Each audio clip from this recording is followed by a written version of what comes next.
Hi everyone, I'm Sandy Chong and I'm from the Australian Hairdressing Council. Now, if you're in the beauty industry, the hairdressing industry or the barbering industry, then this message is for you. Our nation has gone through so many challenges of late. We've had the droughts with the farmers, we've had the heartbreaking bushfires, the floods, and now we have the coronavirus. Last night, the Prime Minister did announce that hairdressing salons, barbers and also beauty salons can open in phase 1. I need to explain what that means. Now, yesterday the National Cabinet, which included the premiers of each state, did agree that hairdressing, beauty and barbers will open. But what comes with that is a lot of responsibility for each and every one of us. And I want to explain just what that is. Now, in saying that we can open, please let me also say that you do have a choice to also close. If that's your choice, then that is totally okay. I understand, and we understand, that there are many businesses that are in highly dense population areas. And so I can understand that you would have concerns.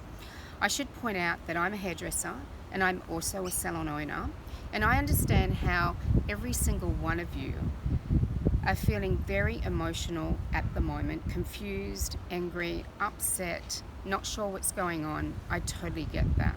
We are all concerned as business owners on how we're going to pay our staff, what's going to happen when our clients don't come in the door, what happens if someone is sick, what does standing down mean? I understand that these are all your questions at the moment, and the Australian Hairdressing Council is happy to answer them for you. What I do want to talk about though is, what does this mean right now as a business?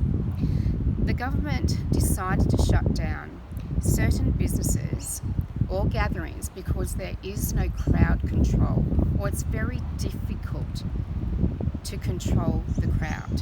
When it comes to a hairdressing salon or a barber or beauty, we need to remember that our social distancing is 1.5. And also, as an example, in space, if you have 100 squares, then you can have 25 people within that square meters. And I know a lot don't understand that. Now, there's a lot of comments on Facebook at the moment about the 1.5, and that's ridiculous. How do we do that when we're hairdressers or barbers or beauty therapists? So I want to explain what I do, okay, and what our recommendations are as well. And a lot of it does come down to common sense, okay? Now, I understand as a hairdresser that yes, we will be touching clients. That's a given. But it's all about being respectful of everything we must do and everything we must step up doing at this time. Now, I'm going to use my business as an example of some of the things that we've been doing. So first of all, we keep our front door open so that no one actually has to use their hands to open the front door. Once they step into our business, we have a hand sanitizer there. We allow our clients to put on their own gowns, and we sit them in a section that is 1.5 to the next person. What we are doing is we are also distancing them even more and putting them in every other section, and we're reducing our bookings, and we're also putting some of our staff on holidays so that we don't have as many clients in the salon. Now, every single section before a client sits down must be wiped over with hospital grade disinfectant. Every single time. Not when you think about it, but you need to be consistent with this. Every single staff member must take this seriously. This isn't a game. There is no second chance in this. You must make a serious commitment with yourself and your staff to do this every single time. All of your brushes, your utensils, anything in your beauty business must be wiped over all day, every day, between every client as well. We are not giving out magazines. We are not giving out coffee or tea in our porcelain cups. We're using paper cups. In our business, we use biodegradable towels, single-use towels. We are not reusing gowns or towels, and anyone who's doing that in the industry, please do not do that.